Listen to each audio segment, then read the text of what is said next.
নারী বিষয়ক সংস্কার কমিশনের একটা হারাম কাজ বাস্তবায়ন করার দাবি, সেটা হলো যারা যৌনকর্মী তাদেরকে শ্রম অধিকার আইনে শ্রমিকদের মর্যাদা দেওয়া।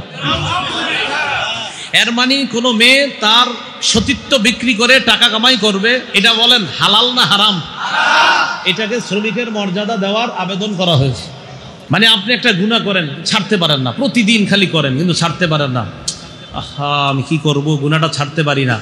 তখন সবার কাছে বলে বেড়াবেন না। এই মুরাদনগরের কোন আল্লাহওয়ালা আলেম আছে, মুরাদনগর মাদ্রাসা আছে, মাদ্রাসার মুতামিম সাহেব আছে, মাওলানা মুফতি আমজাদ সাহেবের কাছে যান। আমি হুজুরের নাম বললাম, আরো অনেক ওলামা একরাম, হজরতের সাথে আমাদের সম্পর্ক আছে, এই জন্য হজরতের নাম বললাম। তেমনি আরো আমাদের আপনাদের এদিকে মাওলানা মুফতি আনিসুর রহমান আশরাফি সাহেব আসে, মাওলানা মুফতি মোশতাকুন নবী কাসিমি সাহেব প্রচুর আসে এদিকে। তো এই জাতীয় কোনো আল্লাহওয়ালার কাছে গিয়ে আপনি ব্যক্তিগতভাবে বলতে পারেন, হুজুর আমি তো একটা পাপ করি, ছাড়ার অনেক চেষ্টা করতেছি, পারতেছি না, সর্বশেষ না পেরে আপনার কাছে আমি বিষয়টা জানাইলাম রোগ হিসাবে, এখন আমার এই রোগের ট্রিটমেন্ট কি হবে একটু আপনি বলে দেন। এইভাবে ব্যক্তিগতভাবে বলা যাবে, তো সবার কাছে বলা যাবে না। তাহলে আজকে 3 নম্বর বিষয় আমরা শিখতেছি, সেটা হলো পাপ আমাদের কম বেশি হয়ে যাবে, কিন্তু সবার কাছে আমরা বলে বেড়াবো না। রাসূলুল্লাহ সাল্লাল্লাহু আলাইহি সাল্লাম বলেন, কুল্লু উম্মতি মুআফান ইল্লাল মুজাহিরিন, আমার উম্মতের সকলকে আল্লাহ মাফ করে দিবে, তাদেরকে মাফ করবে না যারা পাপ প্রকাশ করে বেড়ায়। নবীজি বলেন, আমার উম্মতের কিছু মানুষ রাতের বেলা পাপ করার পর ওর পাপের উপর আল্লাহ পর্দা ফেলে রাখছে। সকাল হলে ওই ব্যক্তি বন্ধুদের কাছে গিয়ে বলে বেড়ায়, আমিলতুল বারিহাতা কাজা ওয়া কাজা, দোস্ত আমি এই পাপ করেছি, এটা বন্ধুদের কাছে বলে বেড়ায়। নবীজি বলেন, আহা আল্লাহর পর্দা ছিল ওর পাপের উপর, ও বন্ধুদের কাছে কথাটা বইলা ওর পাপের উপর থেকে আল্লাহর পর্দাটা সে সরাইয়া দিল। আল্লাহ কিন্তু আপনার পাপের উপর পর্দা ফেলে রাখছে না, আল্লাহ পাপ কাউরে প্রকাশ করে না, আপনার পাপের কথা আল্লাহ কাউকে বলবে না, আপনি সকালে বলে দিলেন। এটা বুখারীর বর্ণনা। এবার মুসলিমের বর্ণনা শুনেন, কিয়ামতের ময়দানে কোন কোন বান্দাকে আল্লাহ পর্দার আড়ালে ডাকবেন। পর্দার আড়ালে ডাকার পর আল্লাহ বলবেন, আতারিফু যামবা কাযা ওয়া কাযা, আচ্ছা তুমি কি এই পাপ স্বীকার করো? ওই বান্দা বলবে, আল্লাহ আমি এই পাপ স্বীকার করি। 3 বার স্বীকৃতি নেওয়ার পর আল্লাহ তাকে বলবে, তোমার যেই পরিমাণ পাপ, যা কিছু ভালো কাজ আছে, আমি আল্লাহ ওই ভালো কাজের কারণে তোমার আমল নামাটা ডান হাতে দিয়ে দিলাম, পর্দার আড়ালেই তোমাকে মাফ করে দিলাম। আর ওই তোমার পাপ আছে ভয়ঙ্কর, যেগুলো স্বীকার করলা, আমি এগুলোর উপরে পর্দা রেখে দিয়েছিলাম, এই জন্য সবার সামনে যেন প্রকাশ না পায়, তাই পর্দার আড়ালে তোমার হিসাবটা নিলাম, আমি আল্লাহ এটা গোপনেই রেখে দিলাম, যাও। তাহলে আমি আপনি প্রকাশ করে দিলাম, আল্লাহ গোপন করে রাখলেন, আপনি প্রকাশ করে দিলেন। তাহলে আজকে 3 নম্বর গুরুত্বপূর্ণ কথাটি মনে রাখবো, পাপ হয়ে যাওয়াটা স্বাভাবিক মানুষ হিসাবে, কিন্তু হয়ে গেলে সবার কাছে বলে বেড়াবো না, প্রয়োজনে ছাড়তে যদি না পারি কোনো আল্লাহওয়ালা আলেমের কাছে আমি বিষয়টা শেয়ার করব। আমাদের অনেক যুবক ভাইয়েরা ফেসবুকে পাপের কথা শেয়ার করেছেন, স্ট্যাটাস দিয়েছেন, কেটে দেন, রিমুভ করে দেন, বন্ধুদের কাছে শেয়ার করে এই নাটকটি আমি দেখেছি। ডিয়ার ফ্রেন্ডস, তোমরাও তোমাদের অভিমত শেয়ার করো। এইভাবে পাপের কথা ফেসবুকে লেখা মানে 1000 কোটি মানুষকে আপনি পাপের সাক্ষী বানানো। আল্লাহ আমাদেরকে হেফাজত করেন। এইগুলো আজকে 3 নাম্বার আলোচনা। 4 নাম্বার, আজকে থেকে যে কোনো পাপকে পাহাড়ের মতো মনে করব। কিসের মতো? এবার আমার সাথে বলেন, মুমিন বান্দা যে কোনো পাপ পাহাড়ের মতো মনে করে। পাপাচার যে কোনো পাপ মাছির মতো মনে করে। এবার আমি এক অংশ আমি বলবো, বাকি অংশ আপনারা বলেন তো, মুমিন পাপকে কিসের মতো মনে করে? আর পাপাচার? সহিহ বুখারীর বর্ণনা, আব্দুল্লাহ ইবনে মাসউদ রাদিয়াল্লাহু তাআলা আনহুর বর্ণনা, তিনি বলেন, ইন্নাল আবদাল মুমিনা ইয়ারা যুনুবাহু কাআন্নাহু কাঈদুন তাহতা জাবালিন ইয়াখাফু আইয়াকা আলাইহি। মুমিন বান্দা গুনাহকে মনে করে পাহাড়, এই পাহাড় আমার উপরে, এই পাহাড় পড়লে আমি মারা যাব। মুমিন একটা গুনাহকে মনে করে পাহাড়। ওয়াইন্নাল ফাজিরা ইয়ারা যুনুবাহু কাযুবাবিন মাররা আলা আনফিহি। পাপাচার গুনাহকে মনে করে মাছি নাকের ডগার সামনে দিয়ে গেছে আর আসছে, কোনো ব্যাপার না। উদাহরণ, এই এলাকার এক ব্যক্তি গত 20 বছর মাশাআল্লাহ তার নামাজ ছুটে নাই। এই ব্যক্তির হঠাৎ একদিন নামাজ কাজা হয়ে গেছে। মসজিদের ইমাম সাহেব দেখে তার মনটা খারাপ। এলাকাবাসীও তাকে মহব্বত করে, কারণ লোকটা সবসময় নামাজি, সবাই মহব্বত করে। এলাকাবাসীও দেখে তার মনটা খারাপ। আসসালামু আলাইকুম, কাকা আপনার মন খারাপ কেন, কিছু হয়েছে? বলে না কাউরে। সর্বশেষ ইমাম সাহেব রাত এশার নামাজের পর রুমে ডাইকে নিয়ে বলে, কি ব্যাপার, আপনার মনটা খারাপ, আমার সাথে একটু বলতে পারেন? চোখের পানি ছেড়ে দিয়ে বলে, হুজুর গত 20 বছর আমার নামাজ ছুটে নাই, নামাজ কাজা হয় নাই। আজকে আমার একত্র নামাজ কাজা হয়ে যাওয়ার পর এই পর্যন্ত আমার খাবার দাবার কোনো কিছুতে মন বসে না, বাজার সদাই সন্তান পরিবারে আমার মন বসে না। আমার এই 20 বছরে একত্র নামাজ কাজা হয়ে গেছে।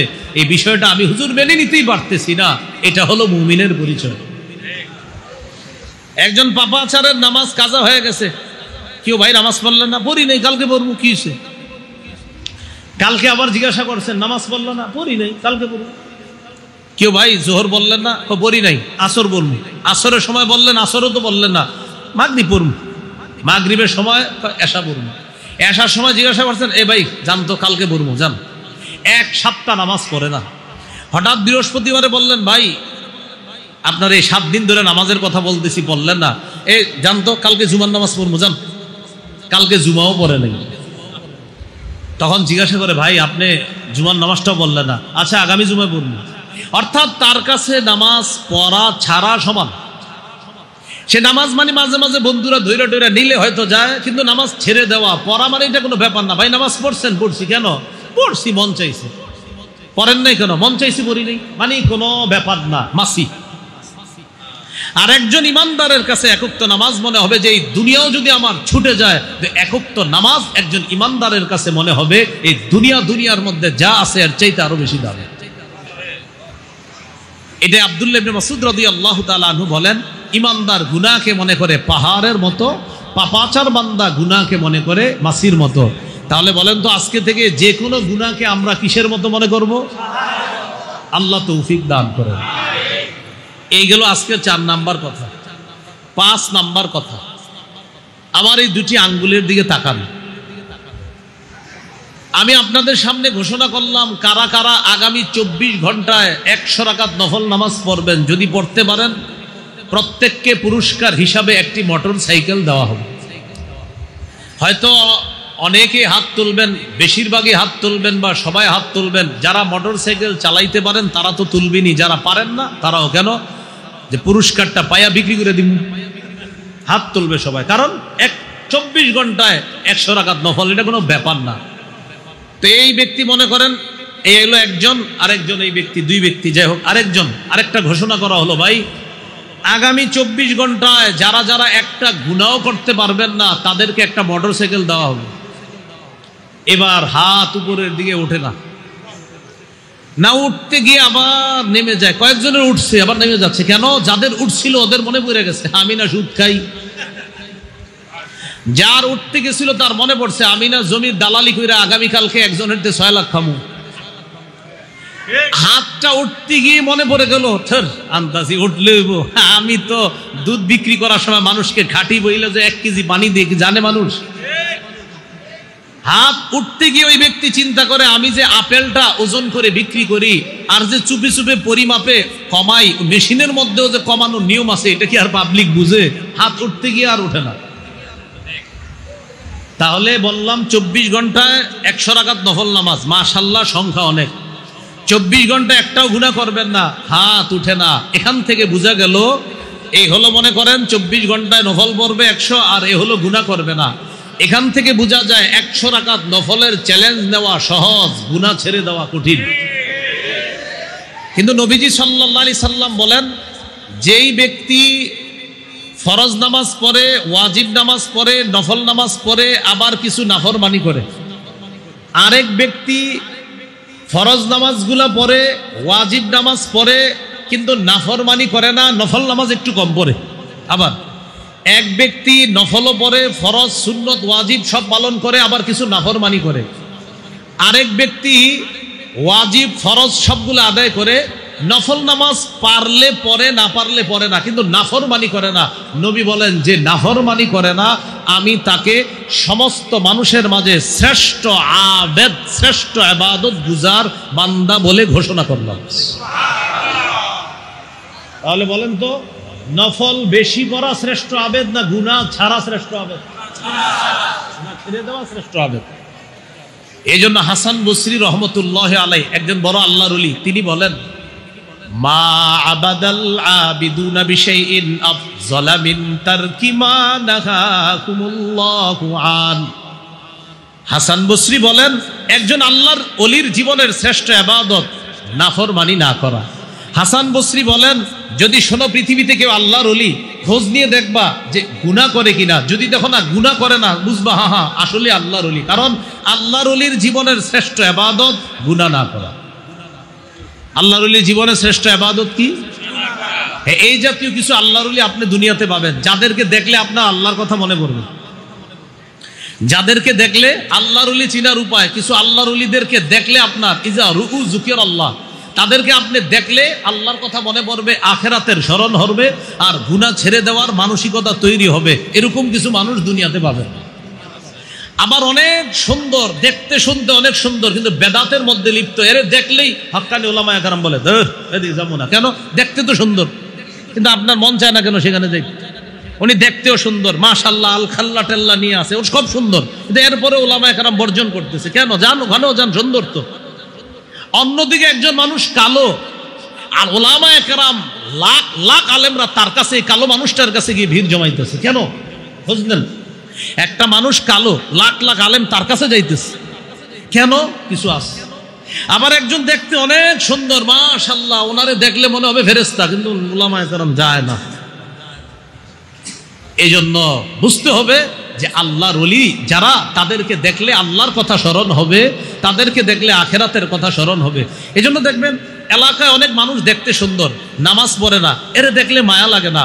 অনেক মানুষ দেখতে কালো, লোকটা নিয়মিত নামাজ পড়ে, এরে দেখলে এক কাপ চা খাওয়াইতে মন চায়।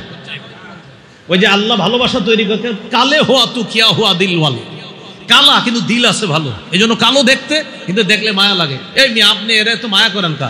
ও হুজুর এমনি ভাল লাগে। ওই কালো মানুষ, কালো হইলেও ভালো লাগে, ও ভালো মানুষ। আল্লাহ আমাদেরকে বুঝার তৌফিক দান করে। তো যাই হোক, হাসান বসরি রহমতুল্লাহ আলাই বলেন, মা আবাদাল আবিদুনা বিশাইইন আফযালা মিন তারকি মা নাহাহুমুল্লাহু আন। আল্লাহর ওলির জীবনের সর্বশ্রেষ্ঠ ইবাদত হলো গুনাহ না করা। আল্লাহর ওলির জীবনের শ্রেষ্ঠ ইবাদত গুনাহ না করা। তাহলে আমাদের 5 নাম্বার আলোচনা চলতেছে, হারাম বর্জন করা শ্রেষ্ঠ আবেদ হওয়ার উপায়। তিরমিজির হাদিস 2305 নম্বর হাদিস। এই হাদিসের বর্ণনাকারী আবু হুরায়রা রাদিয়াল্লাহু তাআলা তিনি বলেন, রাসূলুল্লাহ সাল্লাল্লাহু আলাইহি সাল্লাম একদিন ঘোষণা করলেন, মাইয়া আখুযু আন্নী হাউলাইল কালিমাত ফায়ামালু বিহিন্না আও ইউআল্লিমু মান ইয়ামালু বিহিন্না।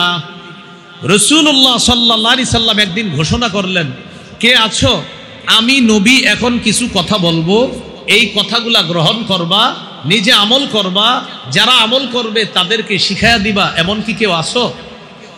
সাহাবী আবু হুরায়রা রাদিয়াল্লাহু তাআলা আনহু বললেন, হুজুর আমি আছি, আমি আপনার কথাগুলা গ্রহণ করব, নিজে আমল করব, যারা আমল করবে তাদেরকে আমি শিখিয়ে দিব। কোন সাহাবী বলছে? বলেন কোন সাহাবী? আবু হুরায়রা। নবীজির একজন আজীব ছাত্র, ক্লাসে যদি কোনো ছাত্র নাও থাকে, একজন থাকবে, তার নাম আবু হুরায়রা রাদিয়াল্লাহু তাআলা। ওই জামানায় সাহাবায়ে কেরাম আবু হুরায়রা রাদিয়াল্লাহু তাআলা আনহুকে জিজ্ঞাসা করছে, আবু হুরায়রা, আচ্ছা তুমি এত হাদিস কিভাবে বলো, একটু বলো তো। ওই জামানায় সহিহ মুসলিমের বর্ণনা, আবু হুরায়রা রাদিয়াল্লাহু তাআলা আনহু বলেন, আলা মিলই বাতনি, আমি পেটে ভাতে নবীর দরবারে পড়ে থাকতাম। নবী খাবার পাইলে আমি খাইতাম, নবী না খাইলে আমি খাইতাম না, ক্লাস মিস করতাম না। আমি পেটে ভাতে নবীর দরবারে পড়ে থাকতাম। এই জন্য নবীজির ক্লাসে আবু হুরায়রা রাদিয়াল্লাহু তাআলা মাত্র 3 বছরের ছাত্র ছিলেন। তো আল্লাহ তাআলা তার মাধ্যমে সবচাইতে বেশি হাদিসের খেদমত দিয়েছেন। 5000-এর বেশি হাদিস আল্লাহ তাআলা এই সাহাবী আবু হুরায়রার মুখ থেকে বের করেছেন। ছাত্র ছিলেন কয় বছর? মাত্র 3 বছর। অথচ ওনার চেয়ে আরো অনেক বছরের বেশি বেশি ছাত্র আছে, তো আল্লাহ তাআলা কবুল করেন। তো এই আবু হুরায়রা রাদিয়াল্লাহু তাআলা আনহু বলেন, হুজুর আমি আছি, আমি আপনার কথা শুনবো, গ্রহণ করব, নিজে আমল করব, অন্যদেরকে শিখিয়ে দিব। আবু হুরায়রা রাদিয়াল্লাহু তাআলা আনহু সম্পর্কে ছাত্র যারা আছেন একটু মন দিয়ে একটা কথা শুনেন। তার কিন্তু শুরুর দিকে মেধা এত প্রখর ছিল না। কোন সাহাবী? মেধা প্রখর ছিল না। মসজিদে একদিন বসা, মসজিদে বলতে ওই যেখানে ছাত্র যারা হজ উমরায় গেছেন দেখবেন মসজিদে নববীর এক পাশে পিতলের কালারের একটা শিকল দিয়ে একটা রাউন্ড দেওয়া আছে, এটাকে বলা হয় মাদ্রাসাতুস সুফা বা আসহাবুস সুফা। এই মাদ্রাসায় রাসূল সাল্লাল্লাহু আলাইহি সাল্লাম ক্লাস করাইতেন আর সাহাবীরা এখানে বসেই ক্লাস করতেন। এখন আবু হুরায়রা রাদিয়াল্লাহু তাআলা আনহু মসজিদে বসা, নবীজি সাল্লাল্লাহু আলাইহি সাল্লাম কামরা থেকে বের হয়েছে, মনটা খারাপ। সহিহ বুখারীতে আছে 119 নম্বর হাদিস। আবু হুরায়রা রাদিয়াল্লাহু তাআলা আনহু বললেন, হুজুর সামিআতু মিনকা হাদিসান কাসীরা ফাআনসা, আমি আপনার কাছে প্রচুর হাদিস শুনি কিন্তু আমি ভুলে যাই। খালি আমি আপনার কাছ থেকে প্রচুর হাদিস শুনি, হাদিসগুলা আমি ভুলে যাই। নবীজি বললেন, তাই? হা, তাহলে এক কাজ করো, উবসুত রিদা, আর তোমার চাদরটা একটু বিছায়া দাও। আবু হুরায়রা রাদিয়াল্লাহু তাআলা আনহু বলেন, ফাবাসাততুহু, আমি আমার চাদর বিছিয়ে দিলাম। চাদর বিছানোর পর এই বিছানো চাদরের মধ্যে রাসূল সাল্লাল্লাহু আলাইহি সাল্লাম ফাগারাফা বিয়াদাইহি, হাত থেকে চাদরের মধ্যে এইভাবে কি জানি ঢেলে দিলেন, এইভাবে দিয়ে দিস। তো চাদরে তো আর কিছু নাই, মানে এমনি দেখছে যে এরকম করছে, তো নবীজির হাত তো ফাঁকা, আসলে তো কিছু আছে। সুবহানাল্লাহ, আল্লাহ জানে। আর রাসূল সাল্লাল্লাহু আলাইহি সাল্লাম তার মুজিজা, নবীজি জানেন যে নবীজি এইভাবে কেন করছে। স্বপ্নেও যদি নবীজি কারোর সাথে এরকম সাক্ষাৎ করে তাও কাজ হয়ে যাবে ইনশাআল্লাহ। তো রাসূলুল্লাহ সাল্লাল্লাহু আলাইহি সাল্লাম এটা করার পরে বললেন, চাদরটা পেঁচাও। আবু হুরায়রা রাদিয়াল্লাহু তাআলা আনহু পেঁচাইছে, এইভাবে একদম পুরো বইটা ফেলছে। বটার পর নবী বললেন, এবার এটা নিজের সাথে মিলাও। আবু হুরায়রা বলেন, ফাবাসাততুহু, চাদরটা আমি মিলাইলাম। কোথায়? ইলা সাদরি। ইলা সাদরি এই অংশটা বুখারীতে আপনারা পাবেন না, বাসাততুহু পাবেন। ইলা সাদরিটা বুখারী যারা পড়েন বা পড়ান, বাইনা সত্রাইন, 2 লাইনের মাঝে ছোট্ট করে লেখা আছে ইলা সাদরি। এটা কিন্তু মূল ইয়াতে নাই, আপনার এবারতে পাবেন না। মূল এবারত মূল কিতাবে পাবেন, ওই মোবাইলের যে অ্যাপস আছে ওইটাতে আবার পাবেন না। কিন্তু মূল কিতাবের 2 লাইনের মাঝে ছোট্ট করে লেখা ইলা সাদরি। আমি চাদরটা আমার বুকের সাথে মিলাইলাম। আবু হুরায়রা বলেন, এই চাদর বুকের সাথে মিলানোর পর ফামা নাসিতু শাইআন বাদা, আমি জীবনে যা শুনি আর কখনো ভুলি না। ছাত্র ভাই যারা আছি, ওস্তাদদের কাছে দোয়া নেওয়া জরুরি, দোয়া নেওয়া জরুরি। সাবেক ছাত্ররা সুন্দর আয়োজন করছে, আমি মনে করি এই আয়োজনের মূল উদ্দেশ্য তারা ওস্তাদদের কাছে দোয়া নেবে, এই জন্য এখানে উপস্থিত হয়েছে, তাদের ভবিষ্যৎ জীবনটা যেন সুন্দর হয়। ছাত্র যারা আজকে এখানে উপস্থিত হয়েছে, সাবেক ছাত্ররা, এই ছাত্রদের জীবনে চলার পথে শ্রেষ্ঠ একটা কঠিন শক্তি হবে তাদের চলার পথে ওস্তাদদের দোয়া। ওস্তাদদের দোয়া, এটা মনে রাখবো, ওস্তাদদের দোয়া। এই জন্য ছাত্র ভাই যারা এখানে আসছি, আমরা একটা কথা মনে রাখবো, আপনাদের একটা বুদ্ধি দিই, ওস্তাদদের দোয়া পাওয়ার একটা সহজ উপায় আছে। সেটা কি? বেশি বেশি ওস্তাদের জন্য দোয়া করবেন, আল্লাহ ওস্তাদের রুহানি দোয়া আপনার কাছে পৌঁছায় দিবেন। আপনি দোয়া করবেন ওস্তাদের জন্য, ওস্তাদেরটা আল্লাহ আপনার কাছে পৌঁছায় দিবেন। কারণ এক হাদিসে আসছে, আমি যখন বলবো আল্লাহ তাকে মাফ করেন, আমার মাথার কাছে একটা ফেরেশতা বসে বলে, আল্লাহ আপনি তাকে মাফ করেন। তাকান সবাই দিকে তাকান। আমি যদি বলি আল্লাহ আমার এই ভাইটারে আপনি মাফ করেন, ফেরেশতা বলে আল্লাহ আপনি এরে মাফ করেন। মুসলিমের বর্ণনা, তিরমিজিরও বর্ণনা, কোন ব্যক্তি যখন বলে আল্লাহ আমার ভাইকে আপনি মাফ করেন, আমার ভাইটা সৌদি আছে, আল্লাহ তার হায়াতে বরকত দেন, ফেরেশতা বলে আল্লাহ আপনি এই ব্যক্তির হায়াতে বরকত দেন। আল্লাহ আমার ভাইটা ব্যবসা করতেছে, তার ব্যবসা বরকত দেন, ফেরেশতা বলে আল্লাহ আপনি এই বেটার জীবনে বরকত দিয়ে দেন। এখন আল্লাহ আমার উস্তাদের পরিবারে আপনি বরকত দিয়ে দেন, আল্লাহ আমার উস্তাদের পরিবারটাকে আপনি সুখে রাখেন, আল্লাহ আমার উস্তাদের যারা বেঁচে নাই, আমার উস্তাদদের মধ্যে তাদের কবরটা জান্নাতের বাগান বানায় দিবেন। ফেরেশতারা বলবে আল্লাহ আপনি তার জীবনটা বরকতময় বানায় দেন, তার পরিবারের যারা বেঁচে নাই তাদের কবরটা আপনি জান্নাতের বাগান বানায় দেন। এই জন্য উস্তাদের জন্য যত দোয়া করবেন আপনার জীবন তত তারাক্কি হবে। তাহলে আজকে থেকে মনে রাখবেন, জিন্দিগির কোনো দোয়ায় দুইটা দোয়া যেন না ছুটে, আমার মা বাবা, আমার উস্তাদ। এক, আমার মা বাবার জন্য আমি দোয়া করা কখনো ভুলে যাব না, আর আমার উস্তাদদের জন্য দোয়া করা ভুলে যাব না। অন্তত এতটুকু যদি শর্টে দোয়া করেন, আল্লাহ আমার উস্তাদদের যারা বেঁচে আছে তাদেরকে হায়াতে তৈয়বা দান করেন, আল্লাহ যারা বেঁচে নাই তাদের কবরগুলো জান্নাতের বাগান বানায় দেন। সহজে এতটুকু বলেছেন। তো আবু হুরায়রা রাদিয়াল্লাহু তাআলা নবীজির খাস দোয়া পেয়ে গেছে, এজন্য আল্লাহ কবুল করে ফেলছেন। তাই উস্তাদদের দোয়া নেওয়ার চেষ্টা করা। মূল আলোচনায় চলে আসি। বলেন মূল আলোচনা কোনটা? 5 নাম্বার, হারাম থেকে বাঁচলেই আল্লাহর শ্রেষ্ঠ আবেদ হওয়া যাবে, গুনাহ থেকে বাঁচলে। এটা বলতেছিলাম। এটা বলতে গিয়ে আপনাদেরকে তিরমিজির 2305 নম্বর হাদিস শোনাচ্ছি। নবী বললেন, কে আছো? আমি এখন কিছু কথা বলবো, কথাগুলা গ্রহণ করবা, নিজে আমল করবা, অন্যদেরকে শিখাইয়া দিবা। এক সাহাবী বলছে, হুজুর আমি আছি। ওলামা হযরত ছাড়া অন্যরা বলেন তো ওই সাহাবীর নাম কি? মাশাআল্লাহ। ওনারে কেন্দ্র করে বললাম কথাগুলো। তো নবীজি কি করলেন? আবু হুরায়রা বলেন, আখাযা বিয়াদি, এইভাবে হাত ধরছে।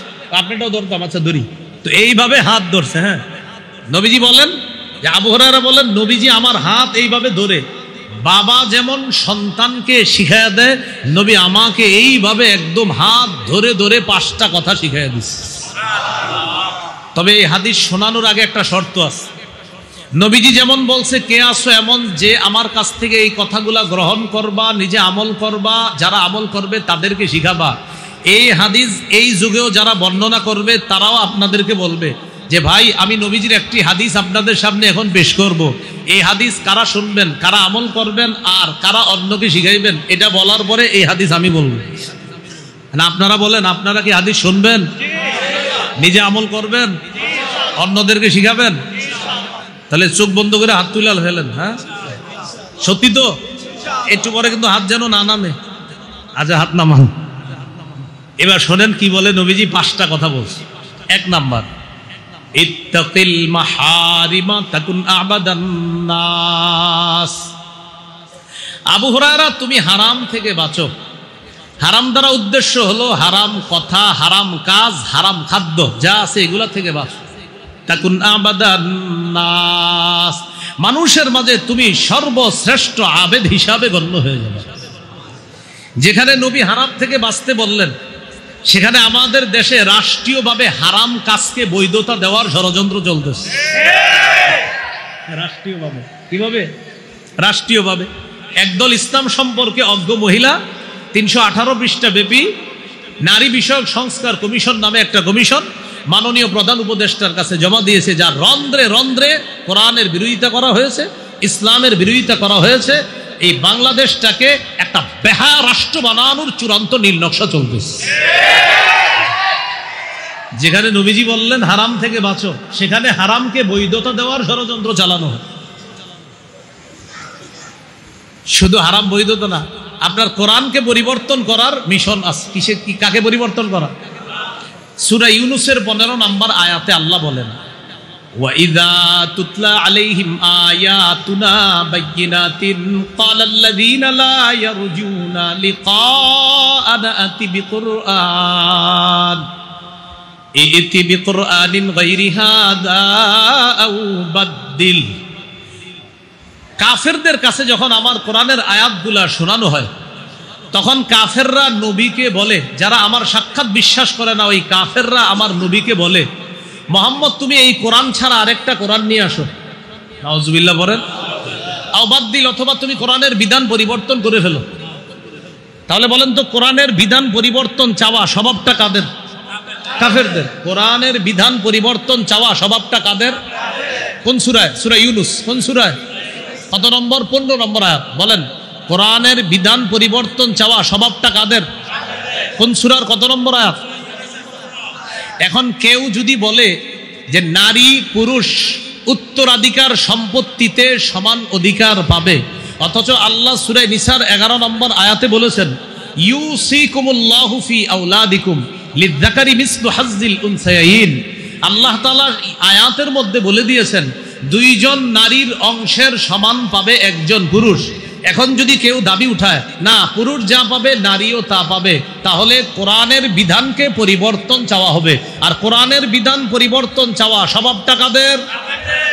কাফেরদের কোন আইন মুসলমানদের উপর যদি চাপিয়ে দেওয়া হয়, এই সমস্যাটা শুধু মুসলমানদের যারা আলেম তাদের, কাদের? সবাই বলেন, সবার। তো ডাকলে যান না কা?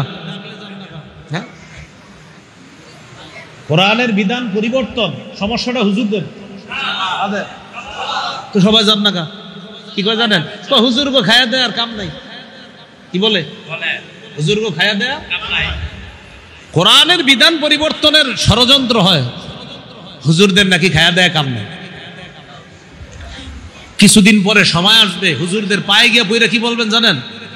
হুজুর তাড়াতাড়ি এই মাদ্রাসা মসজিদ অনুযায়ী কিছু করার চেষ্টা করেন, আর পারতাছি না, পুরা ঘর জাহান্নাম হয়ে গেছে, পায়ে পড়বেন। যেদিকে যাইতেছে আল্লাহ আমাদেরকে বুঝার তৌফিক দান করেন। তো আসেন মূল কথায় চলে আসি। হারাম থেকে বাঁচা শ্রেষ্ঠ আবেদ হওয়ার উপায়।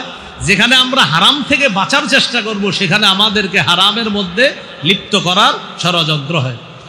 নারী বিষয়ক সংস্কার কমিশনের একটা হারাম কাজ বাস্তবায়ন করার দাবি, সেটা হলো যারা যৌনকর্মী তাদেরকে শ্রম অধিকার আইনে শ্রমিকদের মর্যাদা দেওয়া। এর মানে কোনো মেয়ে তার সতীত্ব বিক্রি করে টাকা কামাই করবে, এটা বলেন হালাল না হারাম? এটাকে শ্রমিকের মর্যাদা দেওয়ার আবেদন করা হয়েছে। এখন যদি কোনো চোর বলে যে চুরি করা অনেক কষ্টের, আসলে কিন্তু চুরি করা কষ্টের। একটা বেটা গরু চুরি করলে এই বেচারা 7 দিন আগের তে টেনশন, আগে গিয়ে মার্ক করবে আপনার গরু, এই 7-8 দিন ও গরু খুঁজবে, চিনবে, এরপরে চিন্তা করবে আপনার বাড়িতে ঢুকার নিয়মটা কি। এগুলা মার্ক করার পর সর্বশেষ ওই বেচারা এবার খুঁজবে কবে আকাশে চাঁদ উঠে না। এটা একটা টেনশন, আপনার আরবি মাসের হিসাব রাখবে। তখন আপনার আকাশে চাঁদ না উঠবে যেদিন যেদিন, এদিন হলো ও চুরি করার প্ল্যান। এবার যেদিন চুরি করবে সর্বশেষ তেল লাগাবে শরীরে, লাগানোর পর সর্বশেষ তার কঠিন এক আপনার ভয় যে যদি ধরা খেয়ে যাই, গণদুলাই থেকে বাঁচার উপায় নাই। এই টেনশন নিয়ে বেচারাই সর্বশেষ চুরিটা করে। এখন যদি চোররা বলে যে আমরা চোর সম্প্রদায় যারা আছি, চুরি করতে আমাদের অনেক কষ্ট হয়, শ্রম অধিকার আইনে আমাদের চোরদেরকেও শ্রমিকদের মর্যাদা চাই আমরা, এরকম যদি কোনো অধিকার চাওয়া হয় আমরা আশ্চর্য হব না। যেই দেশে যৌনকর্মীদেরকে শ্রমিকের মর্যাদা দেওয়ার দাবি তোলা হয়, সেই দেশে চোর যদি শ্রমিকের অধিকার চায়, সেখানে আশ্চর্য হওয়ার কিছু হয়। এটা আরো যুক্তিযুক্ত বেশি। চোরদের, চোর বেচারার কষ্ট হয়, অনেক কষ্ট হয়। আহারে কত কষ্ট, শেষ মাইডে যদি খায় আরো কত কষ্ট। এটা হলো শ্রমিকের মর্যাদা। তাহলে যেখানে আমাদেরকে বলছে হারাম থেকে বাঁচতে, গুনাহ থেকে বাঁচতে, সেখানে আমাদের জন্য গুনাহের দরজা খোলার চেষ্টা করা হচ্ছে। সূরা নূরের 2 নম্বর আয়াতে আল্লাহ বলেন, আয-যানিয়াতু ওয়াজ-যানি ফাজলিদু কুল্লা ওয়াহিদিম মিনহুমা মিআতা জালদা। অবিবাহিত নারী পুরুষ যারা জিনা করে তাদেরকে 100 বেত্রাঘাত করা হবে, আর বিবাহিত নারী পুরুষ যারা জিনা করে তাদেরকে পাথর মেরে হত্যা করা হবে। এখন আপনারা বলেন জিনা করা এটা হালাল না হারাম? হারাম। তাহলে এরকম কোন কমিশন বাস্তবায়ন করা, এটার মানে হলো জিনাকে বৈধতা দেওয়া, আর জিনা বৈধতা দেওয়া মানে একটা হারামের বৈধতা দেওয়া। এটা মুসলমান হিসাবে আমরা মেনে নিতে পারি না। আল্লাহ আমাদেরকে হারামের বাস্তবায়ন থেকে আমাদের দেশকে আল্লাহ হেফাজত করে। এইগুলো রাসূল সাল্লাল্লাহু আলাইহি সাল্লামের 1 নাম্বার কথা। শিখাবে কয়টা? হাত ধরে 5টা। 1 হারাম থেকে বাঁচো, খাঁটি আবেদ হবা। 2 ওয়ারদ বিমা কাসামাল্লাহু লাকা তাকুন আগনান নাস। আবু হুরায়রা, আল্লাহ তোমার বরাদ্দ যা রাখছে, তোমার জীবনে রিজিক হিসাবে যা রাখছে, এতে তুমি খুশি থাকো, আল্লাহর ফয়সালায় তুমি সন্তুষ্ট থাকো, মানুষের মধ্যে মনের দিক থেকে তুমি সর্বশ্রেষ্ঠ ধনী মানুষ হয়ে যাবে। আপনার আল্লাহ ফয়সালা করছে 20,000 টাকা, আপনি 20,000 টাকায় খুশি থাকেন। 50,000 যে ইনকাম করে ওর দিকে তাকায়েন না, খালি কষ্ট পাবেন। 50,000 যার ইনকাম, যদি চিন্তা করেন ওর 50, এই চিন্তায় আপনার 30 দিন শেষ হবে, খালি কষ্ট পাবেন। আর 20,000-এ আপনি চলার শিখার চেষ্টা করে ফেলেন, দেখবেন 20,000-এ খালি বলবেন আলহামদুলিল্লাহ আলহামদুলিল্লাহ আলহামদুলিল্লাহ। আর যে 50,000 কামাই, যদি তাকান ওর দিকে, ওর 50, আরে ওর 50, আরে আপনার শরীর আরো খারাপ হবে। এই জন্য নবী বললেন, তোমাকে আল্লাহ যা দিছে এটাতে তুমি খুশি থাকো, তুমি শ্রেষ্ঠ ধনী হবা। 3 নাম্বার, ওয়া আহসিন ইলা জারিকা তাকুন মুমিনা, প্রতিবেশীর সাথে উত্তম আচরণ করো, খাঁটি মুমিন হয়ে যাবা। প্রতিবেশীর সাথে উত্তম আচরণ করো, খাঁটি মুমিন হবা। আমি গাড়ি থেকে নাইমা এখানে আসা পর্যন্ত যুবক ওলামা একরাম প্রায় সবাই আমারে সালাম দিছে, মুসাফা করছে, যারা যারা সামনে পড়ছে। এর মধ্যে এমন লোক আছে যারা মুসাফা করছে আমার সাথে, যারা গত 5 বছর প্রতিবেশীরই সালাম দেয়নি। কারে সালাম দেয়নি? প্রতিবেশীর। কিন্তু আমারে পুরা হুজুর আসসালাম, হুজুর আপনি মা ঠিক আছে তো, সফর ঠিক আছে তো, প্রতিবেশীরই সালাম দেয় না। অথচ রাসূল সাল্লাল্লাহু আলাইহি সাল্লাম বলেন প্রতিবেশীর হক আদায় করো প্রতিনিয়ত একটা সালামের মাধ্যমে হলেও। সুবহানাল্লাহ। প্রতিবেশীর সালাম দেয় না কেন? এই তুমি সালাম দেয় না কেন? হ্যাঁ তো আমগো উত্তর ঘরের আব্দুর রহিম। আরে তারা সালাম দেয় না কেন? আমার ভাতিজা ইউসুফে, এই জন্য সালাম দেয় না। তুমি সালাম দেয় না কেন? কিন্তু আমার কাকায়। মানে আপনি কাকারে সালাম দিবেন না? ও আমার কাকারেও সালাম দিব। আপনি সালাম দেন না কেন? আমার আব্বা। মানে সন্তান বাবাকে, বাবা সন্তানকে, মা সন্তানকে, সন্তান মাকে সালাম দেওয়াটা এটা মনে করে লজ্জার বিষয়। আর স্বামী স্ত্রীকে সালাম দেওয়া এটা তো আরো লজ্জা। রাস্তাঘাটে 14 জন মহিলারে সালাম দিবে, কিন্তু ঘরের স্ত্রীকে কি সালাম দিবে? হুজুর এটা কি বলেন আপনি? স্ত্রীকে মানিয়া সালাম, মানে এটা কেমনে সম্ভব? তো আব্বারে সালাম দেওয়া এটা তো আপনার মুআনাকা তো পরে, সালাম দিবে এটা অনেক পরে। একটু সালাম মুসাফা করেন, আমার দিকে তাকান। হাদিসে আসছে কোনো মুসলমান সালামের পর 2 জন যখন মুসাফা করে, এবার ছাড়েন, এই পৃথক হয়ে গেলাম আমরা 2 জন, পৃথক হওয়ার আগেই দুজনের গুনাহ গাছের পাতা যেমন ঝরে পড়ে যায়, দুজনের গুনাহগুলো এইভাবে ঝরে পড়ে যায়। এখন আপনারা একটু বুঝে থাকলে বলেন, আমার বাবা আর আমার গুনাহগুলো এইভাবে ঝরে পড়ুক, দরকার আসেনি? বাবারে সালাম দেয় না। চিন্তা করেন, বাবারে সালাম দিলে বাবার গুনাহ ঝরবে, আমার গুনাহ ঝরবে। মাকে সালাম দিলে মায়ের গুনাহ ঝরবে, আমার গুনাহ ঝরবে। স্ত্রীকে সালাম দিলে স্ত্রীর গুনাহ ঝরবে, আমার গুনাহ ঝরবে। রাস্তাঘাটে কতজন যে সালাম দেয়, স্ত্রীকে সালাম দেয় না। প্রিয় ভাইয়ারা, ঘরে সালাম দিবেন। আল্লাহ আমাদেরকে বুঝার তৌফিক দান করেন। তাহলে 3 নাম্বার, ওয়া আহসিন ইলা জারিক, প্রতিবেশীর হক আদায় করো, তাকুন মুমিনা, খাঁটি মুমিন হবা। 4 নাম্বার, ওয়া আহিব্বা লিন-নাস মা তুহিব্বু লিনাফসিকা তাকুন মুসলিমা, তুমি নিজের জন্য যা পছন্দ করো মানুষের জন্য তা পছন্দ করবা, খাঁটি মুসলমান হয়ে যাবে। রাস্তা দিয়ে হাঁটতেছেন, আপনার পায়ের মধ্যে একটা কলার সিলকা লাগছে, একটা ইটের টুকরা লাগছে, এটা সরায় দিবেন, কলার সিলকাটা সরায় দিবেন, এই নিয়তে আমার কোনো মুসলমান